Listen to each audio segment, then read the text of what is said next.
రామాజీ గారు ప్రతి ఎన్నికలను కూడా నాకు ఎంతో వెన్నట్టు ఉండి కుటుంబ శ్రేయోభిలాషిగా ఉన్న ఆయన అకాల వృత్తిని చింతిస్తూ ఒక 2 నిమిషాలు మౌనం పాటించారు.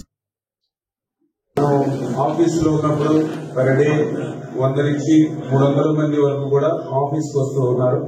వాళ్ళకు ఉన్నటువంటి సమస్యలన్నీ కూడా మన దృష్టికి తీసుకొస్తూ ఉన్నారు. మేము కూడా ఆ సమస్యని విని అక్కడే క్లియర్ చేయడానికి ప్రయత్నం చేస్తాను. ఇప్పుడు 50% మన ఫోన్ కాల్ ద్వారా చాలా వరకు క్లియర్ అవుతాయి. ఇప్పుడు మన ఆఫీస్ కి చాలా మంది ఇప్పుడు చెప్పారు ప్రాబ్లమ్స్ మీద వచ్చేవాళ్ళు. మనం వస్తున్నాం, వాళ్ళకి చెప్తున్నాం, కొన్ని క్లియర్ అయిపోతుంది, కొన్ని క్లియర్ అవ్వట్లేదు. అట్లా కాకుండా మనం ఏదైనా డిజిటల్ చేసి ఆన్లైన్ చేసుకుని అలా ఈరోజు ఎంతమంది మనకి ఏదైనా సమస్యలు చెప్పారు, ఆ సమస్య ఏ డిపార్ట్మెంట్ కి సంబంధించింది, అది ఎంతవరకు క్లియర్ అయింది, క్లియర్ అయితే హ్యాపీ, ఒకవేళ క్లియర్ అవ్వకపోతే దానికి రేజర్ అయింది. ఇవన్నీ చేస్తే కొంచెం సాటిస్ఫాక్షన్ ఏముందో ఆలోచన. అందుకే ఇప్పుడు ఏంటంటే ఈ యాప్ ఏదైతే క్రియేట్ చేస్తారో ఈ యాప్ ద్వారా మనం ఏదైతే మీరు అప్లికేషన్ ఏదైతే వచ్చిందో అప్లికేషన్ ఆ యాప్ ద్వారా మన ఆఫీస్ లో దాన్ని రిజిస్టర్ చేస్తాము. ఇది వెంటనే డైరెక్ట్ గా ఆ మండలం, ఆ డిపార్ట్మెంట్, ఆ నోడల్ ఆఫీసర్ కూడా వాళ్ళ దగ్గరికి వెళ్తుంది.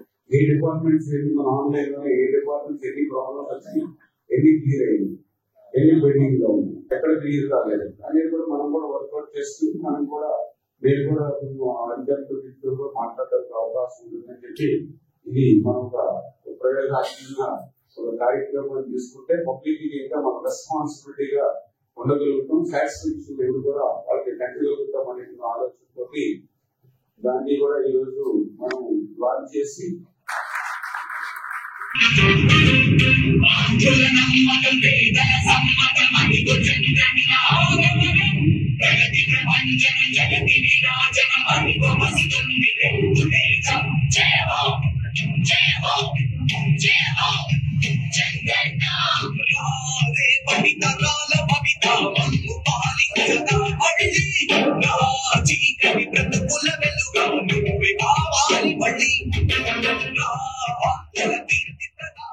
ఓకే. ఇప్పుడు మనకు ఒక దరఖాస్తు వచ్చింది. ఇది వచ్చి మాకు నోడల్ ఆఫీసర్ ఎవరైతే పిఆర్ మనం ఎవరైతే పెట్టుకున్నామో డైరెక్ట్ గా పంచాయతీ రాజ్ పాల్గొన్న మండలం నోడల్ ఆఫీసర్ వాళ్ళకి వస్తుంది, డైరెక్ట్ గా వాళ్ళకి కనిపిస్తుంది.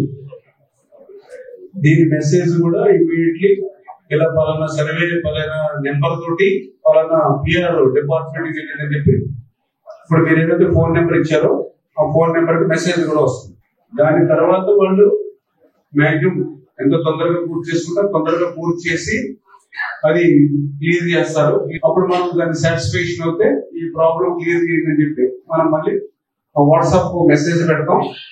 దాంతో పాటుగా వాళ్ళు ఏదైతే అడ్రస్ ఇచ్చారో ఆ అడ్రస్ కి ఒక లెటర్ కూడా పోస్ట్ చేద్దామని అనుకుంటాం. ముఖ్యంగా మన ప్రభుత్వానికి మనకి మంచి పేరు వచ్చేటువంటి విధంగా ఆ నోడల్ ఆఫీస్ కూడా ఎందుకంటే బాధ్యత అంతా మీ మీద ఉంది, బాధ్యత తీసుకుని మనకి మరింత మంచి పేరు వచ్చేటువంటి విధంగా నోడల్ ఆఫీస్ వర్క్